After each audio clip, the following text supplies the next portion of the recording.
CPM CBI வந்து முடிவுகள் சொன்ன பிறகு கூட திருமாவளவன் ஒரு நாள் டிலே பண்ணார். அவர் டிலே பண்ணதுக்கு காரணம் அவரை வந்து சிஎம்மா போட்டு அதில் ஏடிஎம்கே எல்லாம் பார்ட்டிசிபேட் பண்ணி வெளியிலேருந்து திமுக ஆதரவு பண்ணுற மாதிரி இன்னொரு ப்ரப்போசல் போயிட்டு இருக்கு அப்படின்னு 2 விதமான ப்ரப்போசல் இருந்தது.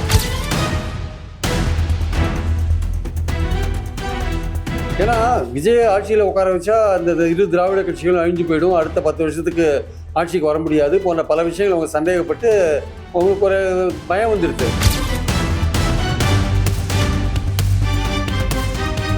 இவங்களுக்கு பிடிக்கல, சிவி சண்முகம் குரூப்புக்கு வந்து பிடிக்கலன்னு சொல்கிறத விட அவங்களுக்கு என்னென்னா வந்து தொடர்ந்து தோல்வியை தேடிட்டு இருப்பார், மறுபடியும் முதல்வரே இவரே இருப்பார், இவரே கட்சியில் இருப்பார், தோல்வி அடைஞ்சிட்டும் பதவியை பிடிக்கிறதுக்கு ஆசைப்படுறாரு, இவரை முதல்ல ஒழிச்சு கட்டணும் அப்படின்னு அவர் முடிவு எடுத்துட்டாங்க. யார்? பழனிசாமியை.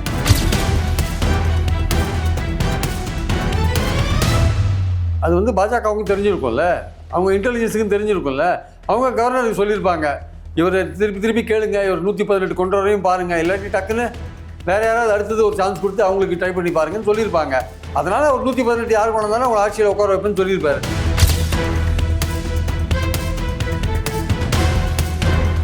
அந்த மாதிரி ஒரு பேச்சு வரும்போது திரும்ப அதை பற்றி யாரோ வதந்தி பேசினாங்க, அது பேசினாங்க, நடுவில் மீடியேட்டர் பேசினாங்க, யாரோ பேசினாங்கல்ல, நீங்கள் உடனே மறுத்துருக்க வேண்டியது தானே. குறுக்கு வழியில் போகிற விஷயம் தெரியல உங்களுக்கு. அவரே அதே திரும்ப என்ன சொன்னார், 2 நாள் கழிச்சு பட்டியல் இனத்தவரை வந்து முதல்வராக ஏற்றுக்கொள்கிற அளவுக்கு தமிழ்நாட்டில் இன்னும் அரசியல் நிலைமை மாறவில்லை.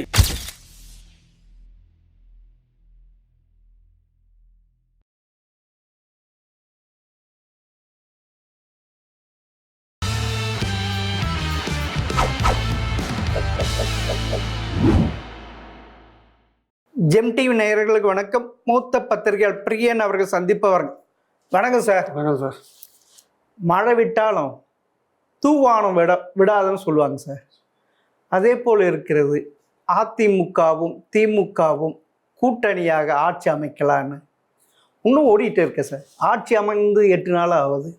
விஜய் இல்லை, அது வந்து திருமாவளவன் இப்போ கொடுத்த ஒரு பேட்டி காரணமாக அந்த விஷயங்கள் மறுபடியும் கிளம்பியிருக்கு. ஆக்சுவலாக அந்த சமயத்தில் விஜய் கவர்னர் வந்து விஜய்க்கு 118 எண்ணிக்கை காமிக்க சொல்லி கேட்டபோது அவர் 2-3 நாட்கள் இழுத்துட்டு போனாங்க இல்லையா.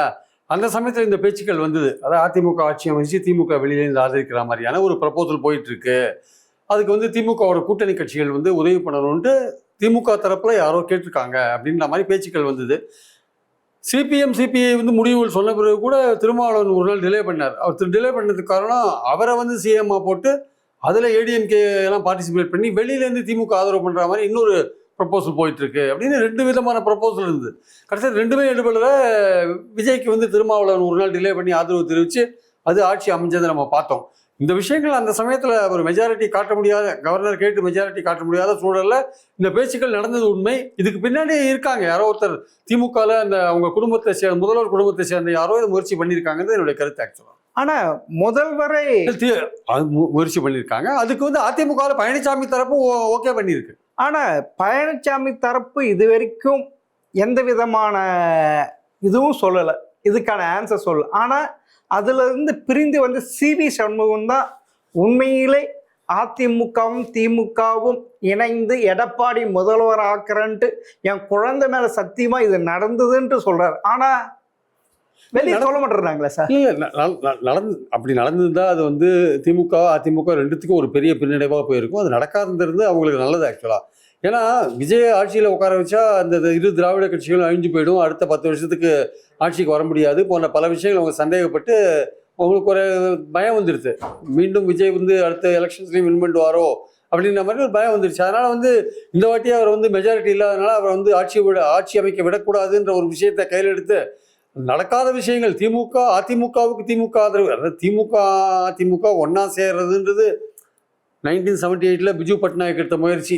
ஆமாம். அதுக்கப்புறம் அது பெரிய முயற்சிகள் யாருமே எடுக்கவே இல்லை. அதுக்கப்புறம் எம்ஜிஆர் ஜெயலலிதா எல்லாருமே வந்து திமுகவை வந்து ஒரு கடும் எதிரியாக தான் அந்த நிலையில தான் அவங்க வச்சுருந்தாங்க ஆக்சுவலாக. அதனால் திடீர்னு இப்போ பழனிசாமி தன்னுடைய பதவியை தான் தோல்வி அடைஞ்சது மட்டும் இல்லாமல் தான் முதல்வர் பதவியை ஏற்றுக்கணுன்ற அந்த இதில் வந்து ஒரு ப்ரப்போசலை விடுறதும், அதுக்கு திமுக தரப்புலேருந்து அவங்களும் வந்து விஜய் வராட்டி பரவாயில்லன்னு அவங்களும் வெளியிலேருந்து ஆதரிக்கிறது இருக்குல்ல, இது வந்து ஒரு பச்சை சந்தர்ப்பவாதம். இது நடந்திருக்க கூடாது, நடக்கலை. ஏன்னா அதுக்கு மக்கள் மத்தியில் எதிர்ப்பு, திமுக கூட்டணி கட்சிகளே அதுக்கு எதிர்ப்பாக இருந்தது, சிபிஎம் எதிர்ப்பாக இருந்தாங்க. ஆனால் ஸ்டாலின் அவர்கள் பிரபல நாளெடுக்க பேட்டி அளிக்கும்போது நான் எப்படி உண்மையான எதிர்க்கட்சியாக செயல்படுவேன்ட்டார். ஆனால் எம்எல்ஏக்கள் கூட்டத்தில் இருக்கிறப்ப திரு ஸ்டாலின் எந்த நடவடிக்கை எடுத்தாலும் நாங்கள் முழு ஆதரவு அளிக்கிறோன்ட்டு அப்படின்ட்டு ஒரு தீர்மானமும் நிறைவேற்றிருக்காங்க. அப்ப இருக்கிற சூழ்நிலைக்கு ஏற்ப ஏதாவது ஒரு அதிரடியான முடிவு எடுக்கிறதுக்கான முழு அதிகாரத்தையும் ஸ்டாலின்கிட்ட கொடுக்குற மாதிரியான ஒரு தீர்மானம் போட்டாங்க. எம்எல்ஏக்கள் குழுவில் தீர்மானம் போட்டாங்க. அப்ப என்ன அர்த்தம்னா அந்த தீர்மானம் போட வேண்டிய அவசியம் என்ன? இப்போ இந்த மாதிரியான ஏதோ ஒரு ப்ரப்போசல் போயிட்டு இருக்கு, அதுக்கு ஓகே பண்றது லெவலில் அவர் இருக்கணுன்றதுக்காக அந்த தீர்மானம் போட்டாங்க ஆக்சுவலா. அதனால ஏதோ ஒரு முயற்சி நடந்திருக்கு சார். அதாவது இது வந்து முதல்வர் ஸ்டாலின் தான் எடுத்தார் அந்த முயற்சி, இல்லை அவரை சுற்றி இருக்கிறவங்க வேற யாராவது எடுத்தாங்களா நமக்கு ஆதாரபூர்வமாக தெரியாது. ஆனால் அதுக்கு வந்து ஓபிஎஸும் ஆதரிச்சாருன்றதான் உண்மை. ஆக்சுவலா இபிஎஸும் ஆதரிச்சாருன்றதான் உண்மை. ஆனால் அதிமுக தரப்புல சொல்றது அந்த ப்ரொபோசல் எடுபடலைன்னு சொன்ன உடனே அதுக்கு திமுக கூட்டணி கட்சிகள் எதிர்ப்பு தெரிவிச்ச உடனே திருமாவளவன் சிஎம் உட்கார வச்சு அந்த அமைச்சரவையில் அதிமுகவும் பங்கு பெறுறது, அதை வெளியிலேருந்து திமுக ஆதரிக்கிறது, ஒரு பட்டியல் இனத்தவர் சிஎம் வந்தால் அது ஒரு பெரிய விஷயமா பேசப்படும், அந்த ஓட் பேங்க் நமக்கு அப்படியே தக்க வைக்கலாம்னு திமுக நினைக்கிற ஒரு விஷயங்கள்லாம் நடந்தது. ஆனால் அதுக்கு வந்து எடப்பாடியை சம்மதிக்கலைன்ற ஒரு பேச்சும் பின்னாடியே வந்தது ஆக்சுவலா. ஆனால் அதே திரும்ப அதை போட்டும் உடைச்சிட்டாரு. ஆமா உடைச்சிட்டாரு. உண்மையிலே அதான் அவர் யார் பேசினாங்க அவர்கிட்ட என்னன்னு அவர் சொல்லல. யாரோ முதல்வர் ஆக்கிறதுக்கு யாரோ மீடியேட்டர் பேசினாங்க, நடுவில் இருக்கிறவங்க பேசினாங்கன்ற மாதிரி ஒரு விஷயத்த அவர் சொல்றாரு. அப்ப யாரோ அவர்கிட்ட அவர் பேசியிருக்காங்கல்ல, அவர் ஒரு நாள் டிலே பண்ணார்ல டிசிஷனை. சிபிஐ சிபிஎம் எடுக்கிற முடிவு தான் முடியும்னு சொல்லிட்டு முதல் நாள் சிபிஐ சிபிஎம் முடிவு எடுத்துட்டாங்க. நீங்க ஒரு நாள் டிலே பண்ணீங்க. ஆமா சார், தேவையில்லை. அப்போ உங்களுக்கு இபிஎஸ் வந்து அந்த ப்ரப்போசலுக்கு ஒத்துக்க மாட்டேன்னு சொன்ன பிறகுதான் நீங்க டிசைட் பண்றீங்க நீங்க.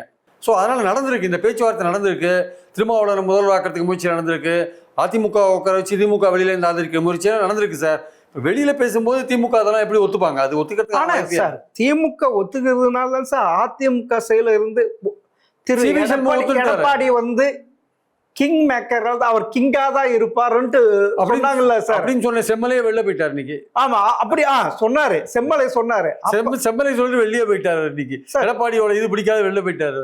இல்ல அதே மாதிரி தம்பிதுரையும் சொல்லி இருக்காருல்ல, உண்மையில நல்ல விஷயம் நடக்க போது எடப்பாடி முதல்வரா அவரும் சொன்னாரு இல்ல. இதுதான் அந்த ப்ரொபோசல் தான் அதிமுக உள்ள உட்கார வச்சு திமுக ஆதரிக்கிற ப்ரொபோசல் தான்.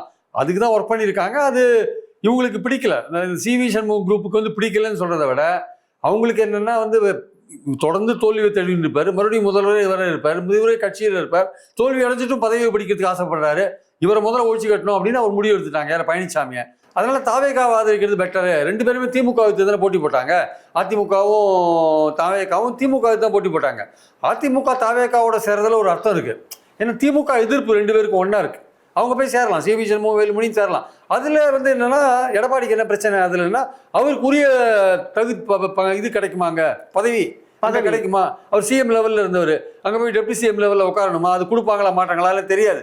அதனால இவர் வந்து ஒத்துக்கல அதுக்கு ஆக்சுவலாக. அப்போ அவங்க பாதி பேர் பிரிஞ்சு அங்கே போய் அவர் ஆதரிக்க போயிட்டாங்க, யார் தாவேக்காவை ஆதரிக்க போயிட்டாங்க. அது இன்ஃபேக்ட் வந்து திமுக எதிர்ப்புன்ற நிலையில் அது கரெக்டான விஷயம் அது ஆக்சுவலாக. ஆனால் ஆளுநர்கள் கூட அதில் கூட பாருங்க, ஃபஸ்ட்டு 108 போயிருந்து அப்புறமா பாஜக ஆதரவுன்ட்டு சொல்லிடுறப்ப நீங்கள் 118 எம்எல்ஏக்கு ஆதரவு வந்ததான் உங்களை ஏற்றுக்குவேன் அப்படின்னு சொல்கிறாரு. இன்னொன்று சொல்கிறேன்னு திமுகவும் அதிமுகவும் இணைந்து 118 கொண்டு வந்து அவங்களுக்கும் பதவி பிரமாணம் செய்து, அப்போனா இது எங்கிருந்தோ மேலேருந்து அழுத்தம் வந்திருக்குல்ல சார்? இல்லை சார், இங்கே இந்த மாதிரியான ஒரு விஷயங்கள் நடக்கிறது அது வந்து பாஜகவுக்கும் தெரிஞ்சிருக்கும்ல, அவங்க இன்டெலிஜென்ஸுக்கும் தெரிஞ்சிருக்கும்ல. அவங்க கவர்னருக்கு சொல்லியிருப்பாங்க, இவர் திருப்பி கேளுங்க, இவர் 118 கொண்டு வரையும் பாருங்க, இல்லாட்டி டக்குன்னு வேற யாராவது அடுத்தது ஒரு சான்ஸ் கொடுத்து அவங்களுக்கு ட்ரை பண்ணி பாருங்கன்னு சொல்லியிருப்பாங்க. அதனால அவர் 118 யார் கொண்டு வந்தாலும் அவங்களை ஆட்சியில் உட்கார வைப்பேன்னு சொல்லியிருப்பாரு. அவருக்கும் வந்து இந்த மெசேஜ் போயிருக்கும்ல, திமுக அதிமுக உள்ள உட்கார வச்சு வெளியில திமுக ஆதரிக்கிற ப்ரப்போசல் போயிட்டு இருக்கிறதுன்னு தெரியும்.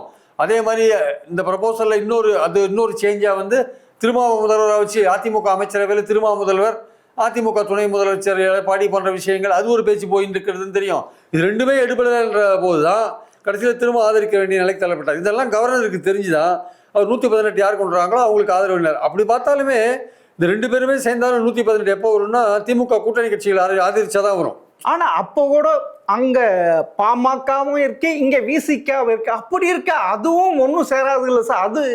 அது சேர்றதுக்கான வாய்ப்பே இல்லை சார். இங்க வந்து இங்க இந்த 3 பேர் 6 ஐயுஎம்எல் சிபிஐ சிபிஎம் விடுதலை 8 சீட் இருக்கு சார். அப்புறம் அது அவங்க ஒரு 59 இருக்காங்க, இங்கே ஒரு 47 இருக்காங்க. இதெல்லாம் சேர்த்து அப்படியே 118 சேர்த்திலாம் மிச்சம் காங்கிரஸ் போன்ற ஏதாவது நம்ம வாங்கிக்கலான்ற மாதிரி ஒரு முயற்சி எடுத்திருப்பாங்க. ஆனால் அது எல்லாமே டோட்டலாகவே அந்த முயற்சிகள்லாம் தப்பு சார். ஏன்னா மக்கள் வந்து யாருக்கு ஓட்டு போட்டாங்கன்னா 107 இடங்கள் கொடுத்தது யாருக்குன்னா தாவேக்காவுக்கு தான் கொடுத்தாங்க. அதான் தாவேக்காவை ஆட்சி அமைக்கிறதுக்கான வாய்ப்பு கொடுக்கறது, அவங்கள முழு வாய்ப்பு உங்களுக்கு கொடுக்கறது தான் நியாயமான நடைமுறையாக இருக்க முடியும். அதை விட்டுட்டு நடுவில் ஒரு குறுக்கு சாலை ஓட்டுற விஷயம் இருக்குல்ல, அது தவறான ஒரு முடிவு. அந்த முடிவை திமுகவில் யார் எடுத்திருந்தாலும் அது தப்பு தான். அது ஆக்சுவலாக வந்து அதிமுகவில் யார் எடுத்திருந்தாலும் தப்பு தான். எடப்பாடி பழனிசாமி இது எடுத்திருந்தாலும் தப்பு தான். அது அந்த விஷயத்தில் சிவி சண்முக வேலுமணி சொன்னது கரெக்டு. அவங்க அதை அவரை விட்டு பிரிஞ்சு போகிறதுக்கு தான் காரணம்னு சொன்னது கரெக்டு. அது ஒரு எடுக்காத இருந்தாலும் ஒரு அவங்க இருந்திருப்பாங்களான்னு நீங்கள் ஒரு கேள்வி கேட்கலாம். ஆனால் இவங்க பிரியறதுன்னு முடிவு பண்ணிட்டாங்க சார். ஒரு காரணம் வந்து சொன்ன காரணம் வேலிடாக இருக்குது. இப்போ இவங்க சிவி சண்முக வேலுமணியும் 11 தோல்வி பழனிசாமி வெற்றி விடுறது பெட்டர்னு நினச்சிட்டாங்க. அதுக்கு வந்து இந்த காரணம் சொன்ன காரணம் கரெக்டு. ஆனால் இந்த காரணம் வந்து சொல்லாத இருந்தாலும் என்ன பண்ணியிருப்பாங்கன்னா அப்பவும் பிரிஞ்சு போய் தாவேக்காவை தான் ஆதரிச்சுப்பாங்க.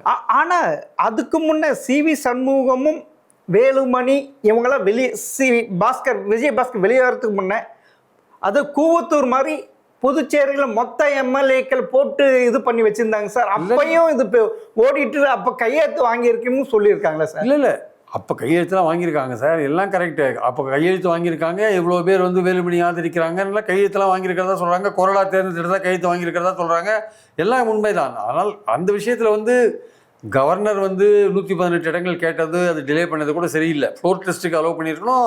அவர் 107 இடங்கள் 112 இடங்கள் காமிச்சாரு, ஃப்ளோரில் டெஸ்ட் பண்ணிக்கோங்கன்னு சொல்லியிருக்கலாம். அது இழுத்தடிச்சது தப்பு. ரெண்டாவது பழனிசாமி வந்து அவர் கொடுக்குற லெட்டர் தான் எழுதணும். கொரோனாவை பொறுத்த மட்டும் அவர் கொடுக்குற லெட்டர் தான் எழுதணும். கட்சி தலைமை தான் முக்கியம் ஆக்சுவலாக. அந்த கட்சி தலைமை யார் கொரோனான்னு சொல்லுதோ அவங்க தான் கொரோனா. கட்சி தலைமை ஒரு டைரக்ஷன் கொடுத்தா அந்த வழி தான் நடக்கணும் ஆக்சுவலாக. அது சுப்ரீம் கோர்ட் ஜட்ஜ்மெண்ட்டே இருக்குது ஆக்சுவலாக. அதனால் வேலுமணி பாடலாம் கொஞ்சம் திண்டாட்டம். இப்போ வேலுமணி என்ன சொல்கிறாங்க, நாங்கள் மெஜாரிட்டி இருக்கோம், நாங்கள் கொரோனாலாம் தேர்ந்தெடுத்துட்டோம், நாங்கள் வந்து ஒரு கொரோனா பிபி இஷ்யூ பண்ணியிருக்கோம். அது விஜயபாஸ்கர் நினைக்கிறேன். ஆமாம் சார், விஜயபாஸ்கர் அவர் மூலமாக நாங்கள் இஷ்யூ பண்ணியிருக்கோம் விப்பு. அதில் வந்து 22 பேர் ஆதரிக்கலை, அவங்க மேலே நடவடிக்கை எடுங்கன்னு மனு கொடுத்துருக்காங்க. ஆனால் அவரோட பெரியவர் வந்து கட்சி தலைமை தான். கட்சி தலைமையை லெட்டர் கொடுக்கணும். விஜயபாஸ்கர் தான் கொரோனான்னு கட்சி தலைமையை லெட்டர் கொடுக்கணும். கட்சி தலைமை லெட்டர் கொரோனா கொடுக்காத போது அது எடுபடாது. அப்போ கட்சி தலைமை யாருக்கு கொடுக்குது? பழனிசாமி. அவர் தான் கொரோனாவாக இருக்க முடியும். ஸோ அந்த பாயிண்டில் பார்க்கும்போது பழனிசாமி சொல்கிறது தான் கட்சி எம்எல்ஏக்கள் கேட்கணுன்றதான். பார்ட்டி தான் முக்கியம். சட்டமன்ற குழு வேற, அதுவும் சொல்லியிருக்காங்கல்ல சார். சட்டமன்றத்தில் அதிமுகன்னு இருந்தா கூட அதை கண்ட்ரோல் பண்றது யார் சார்? பொலிட்டிக்கல் பார்ட்டி தானே. பொலிட்டிக்கல் பார்ட்டியோட சீஃப் தானே அதை கண்ட்ரோல் பண்றாரு. அதில் தனித்தே இயங்குது. அது அவங்க என்ன டைரக்ஷன் கொடுக்குறாங்களோ. இப்போ ஒரு பொலிட்டிக்கல் ஸ்டாலின் இல்லை சார், சட்டமன்றத்துக்குள்ள ஸ்டாலின் இல்லை. உள்ள வந்து ஸ்டாலின் சொல்லாதெல்லாம் பேசிடுவாங்களா? இன்னைக்கு என்ன மானியம் வருது, என்ன கோரிக்கை வருது, இன்னைக்கு என்ன விஷயம் வருது, அது நம்ம ஸ்டாண்ட் இதுதான் அப்படின்னு அவர் சொன்னாதான் அவங்க பேசுவாங்க. அதனால பார்ட்டியோட சீஃப் என்ன சொல்றாரோ அதுதான் முக்கியம். கொரோனாவும் அவர் டைரக்ட் பண்ற விஷயத்துக்கு தான் பார்ட்டி உள்ளே நடந்துக்க முடியும். அதுதான் சுப்ரீம் கோர்ட்டும் தெளிவாக சொல்லியிருக்காங்க. சார், இப்படி ஒரு நடவடிக்கை எடுக்க காரணம் விஜயை காங்கிரஸ் ஆதரிச்சனால இப்படி ஒரு இது நடந்திருக்கு. விஜய் வந்து ஒரு அழுத்தம், அதனால ஒரு காரணம் ஆயிப்போச்சு. விஜய் காங்கிரஸ் ஆதரிச்சது வந்து பாஜகவுக்கும் பிடிக்கல, அதனால கவர்னர் டிலே பண்ணாரு. காங்கிரஸ் இப்படி நம்மளை வந்து துரோகம் பண்ணிட்டு போச்சு இல்லை, அந்த காங்கிரஸுக்கு ஒரு பாடம் கற்பிக்கணும்னு திமுக நினைச்சது. சரி, நம்ம ஒரு பாடம் கற்பிக்கலாம்னு அதிமுகவோட சேர்ந்து ட்ரை பண்ணி பார்த்தாங்க. திராவிட கட்சிகள்ன்ற முறையில் அந்த பொது நோக்கத்தின் அடிப்படையில் ட்ரை பண்ணாங்க. ஆனால் அது வந்து மக்கள் தீர்ப்புக்கு எதிரானது என்பது அவங்களே உணர்ந்துட்டாங்க ஒரு கட்டத்தில். அதனால அது எடுபடலை. அதான் மேலிருந்து ஏதோ ஒரு ஃபோன் கால் வந்ததுனால தான் இப்படி ஒரு இதுவே நடந்தது. அதாவது வாக்கு எண்ணிக்கை வரப்ப அந்த நைட்டு 4ஆம் தேதி நைட்டு தான் இதே மாதிரி நடக்கப்போ ஒரு பேச்சு ஆரம்பிச்சது இல்லை சார்? அதான் சார், பேச்சு ஆரம்பிச்சிருக்கோம். அதுக்கு வந்து கவர்னர் வந்து எந்த அளவுக்கு இது டிலே பண்ணார் விஜய் விஷயத்த, மேலேருந்து பாஜகலேருந்து இது ஆதரிச்சாங்களா இல்லையா அதெல்லாம் நமக்கு தெரியாது. ஆனால் என்னென்னா திமுக அதிமுக தரப்புலேருந்து இதை பற்றி பேசப்பட்டு இதை பற்றி உரையாடல்கள் நடந்தனது உண்மை. ஆனால் திரும்ப வந்து சொல்கிறாரு, அதாவது இரு கம்யூனிஸ்ட் என்ன முடிவு எடுக்குதோ அதை நான் எடுக்கிறேன்னு சொல்லிட்டு அப்படியே பல்ட் அடிச்சிட்டாரு இல்லை சார்? அந்த மாதிரி ஒரு பேச்சு வரும்போது திரும்ப அதை பற்றி யாரோ வதந்தி பேசினாங்க, அது பேசினாங்க, நடுவில் மீடியேட்டர் பேசினாங்க, யாரோ பேசினாங்கல்ல, நீங்கள் உடனே மறுத்துக்க வேண்டியது தானே. குறுக்கு வழியில் போகிற விஷயம்னு தெரியல உங்களுக்கு. அது அவரே அதே திரும்ப என்ன சொன்னார், 2 நாள் கழிச்சு பட்டியலினத்தவரை வந்து முதல்வராக ஏற்றுக்கொள்ற அளவுக்கு தமிழ்நாட்டில் இன்னும் அரசியல் நிலைமை மாறவில்லை அப்படின்னு சொல்கிறேன். ஆனால் 9ஆம் தேதி, அதாவது விஜய் 10ஆம் தேதி பதவி ஏற்கும் முன்ன 9ஆம் தேதி காலையில் 11 மணிக்கு செய்தியாளர் சந்திப்பு அப்படின்னு சொன்னார். ஆனால் அதை வந்து 4 மணிக்கு மேலே கூட போச்சு இல்லை சார்? அதான் சார், 4 மணிக்கு அவர் சொன்னபடி பத்திரிகையாளர் சந்திப்பு நடத்தவே இல்லை சார். நடத்தவே இல்லை. லெட்டரை வந்து ஆதவ ஜினாட்ட கொடுத்து அனுப்பிச்சிட்டாங்க சார். ஆமா, அந்த இதுல கூட இப்ப வந்து அவர் பத்திரிகையாளர் சந்திச்சு ஆதரவுன்னு சொல்லவே இல்லையே. இல்ல, நான் அந்த 11 letter மணிக்கு நான் 11 மணிக்கு செய்தியாளர் சந்திக்கிறேன். நடக்கல. இதை 4 பத்தி- அது மணிக்கு நடக்கல சார். 4 மணிக்கும் நடக்கல. ஆமா, 4 மணிக்கு லெட்டரை நடக்கல. மட்டும் கொடுத்துட்டு போயிட்டாங்க. லெட்டரை மட்டும் ஆதரவு காமிச்சிட்டாரு எல்லாருக்கும். அப்புறம் இவங்க கவர்னருக்கு அந்த லெட்டர் அனுப்பிச்சு விட்டாங்க. அவ்வளோ. ஆனா அதுவும் அவருக்கு ஒரு கால் பண்ணியிருக்காரு. நீங்க லெட்டர் கொடுத்து ஆதரவு கொடுத்தா என்ன, நீங்க செய்தியாளர் சந்தித்தா என்ன, நம்ம இன்னொரு நடவடிக்கை உங்களை முதல்வர் ஆக்கிறோம் அப்படின்ட்டு திருமாக்க அழுத்தம் கொடுத்துருக்காங்களா சார்? திரும்ப கொடுத்தாங்களா தெரியாது. ஒன்ஸ் அவரே சொல்லியிருக்காரு சார். அவரே வெளிப்படையா சொல்லிட்டாரு. ஒன்ஸ் நீங்க ஒரு ஆதரவு கடிதம் கொடுத்த பிறகு மறுபடியும் இன்னொரு ப்ரொபோசல் கொண்டு போச்சுன்னா அவர் அசம்பிளியில நிரூபிக்க முடியாத போது தான் கவர்னருக்கு இன்னொரு ஆப்ஷனே கிடைக்கும். அதனால அந்த இடத்துல அது உடனே கவர்னர் திருத்திக்க முடியாது. ஆக்சுவலா அவர் ஆதரவு கடிதம் கொடுத்தா உடனே 118 எண்ணிக்கையை தாண்டிடுறாங்க. அவங்க 119 வந்துடுறாங்க. அப்போ கவர்னர் இன்வைட் பண்ணியே தீரணும். அதுக்கப்புறம் நீங்க இன்னொரு ப்ரொபோசல் கொண்டு போக முடியாது. எப்போ இன்னொரு ப்ரொபோசல் வரும்னா இவர் சட்டமன்றத்தில் மெஜாரிட்டி நிரூபிக்க முடியாத போது தான் கவர்னர் அடுத்த ஆப்ஷனையே பார்ப்பார், என்னன்னு பார்ப்பார். ஆனா உண்மையிலே இந்த கூட்டணி அமையாமல் போனதுக்கு காரணம் திருமதி கனிமொழி தானே சார். இது கூடாது அழுத்தம் திருத்தமா சொன்ன பிறகுதானே இவங்க எல்லாமே திருமதி கனிமொழி திமுக பேக் ஃபயர் ஆச்சு. இல்ல, திருமதி கனிமொழி அவங்க இந்த மாதிரியான ஒரு விஷயத்தை அவங்க விரும்பலைன்றது நல்லா புரியுது. ஆமா. ஆனா ஸ்டாலின் அவர்களே வெளிப்படையா பேசும்போது நாங்க எந்த விதத்திலையும் தாவேக்கு ஆட்சி அமைக்க தடையா இருக்க மாட்டோம் தான் பேசியிருந்தாரு. ஆனா அவருக்கும் தெரிஞ்சோ தெரியாமலோ அவருக்கு வேண்டியவங்க யாரோ அந்த முயற்சியை எடுத்திருக்காங்க. ஆமா, இது அதனால்தான் அதாவது பூனைக்குட்டை வெளியே வந்துருச்சு. ஆமா, அது அந்த பூனைக்குட்டி யாரு வெளியே திறந்து விட்டாங்க யாரும் தெரியாது. அதுதான் சார். ஆனா அந்த பூனை வெளியில வந்த பூனை எல்லா கண்ணிலையும் பட்டுடுச்சு. கண்ணுல பட்டி போச்சு. இது நடந்ததுதான் உண்மை. இது திமுக இப்ப மூடி மறைக்கலாம் சார். அவங்களுக்கு எப்படி ஒத்துக்க முடியும்? அவங்க இதை ஒத்துக்க முடியாது.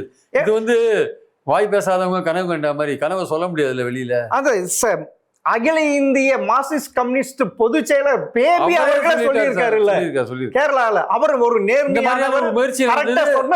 இந்த மாதிரி முயற்சி நடந்தது இடது நாங்க சிபிஎம் மார்க்சிஸ்ட் ஒத்துக்கலன்னு சொல்லியிருக்காரு. ஆமா, அது மட்டும் இல்ல, ஆனா அவரே பல்ட்டி அடிச்சார். அடுத்த 2 நாள் அடுத்து நான் சொல்லல, அது மாதிரி சொல்லல, அந்த மாதிரி ஒரு ப்ரொபோசலே கிடையாதுன்னு டக்குன்னு பல்ட்டி அடிச்சார். ஏன்னா திமுக ஒரு ப்ரெஷர் போயிருக்கோம், அதனால பல்ட்டி அடிச்சார். முதல்ல சொல்லதான் உண்மை. அதான் முதல்ல. ஆனா நடந்திருக்கு. ஆனா அப்பனா இரு திராவிட கழகங்களுமே விஜயை பார்த்து பயந்துட்டாங்க சார். பயந்துட்டாங்க. ஏன்னா இப்படி திடீர்னு முதல் எடுத்தோடனே ஆட்சிக்கு வந்திருக்காங்களா, அதெல்லாம் பயந்துருக்கலாம். இனிமேல் திராவிட கட்சிகளுக்கு எதிர்காலம் எப்படி இருக்குன்னு தெரியாது. 11 தோல்வி பழனிசாமி கட்சி கலைஞ்சிருமோன்னு பயப்படலாம். அவரு ஸ்டாலினுக்கு உதயநிதி எப்படி கொண்டுறதுன்னு அவர் ஒரு சந்தேகம் வந்திருக்கலாம். எல்லாமே விஜய் வந்துட்டாருன்னா நமக்கு எல்லாமே அப்செட் ஆயிடுச்சு, நம்ம இது சரி பண்ணுறது எப்படின்னு யோசிக்கலாம். ஆனால் அதெல்லாம் சரியான வழியே கிடையாது.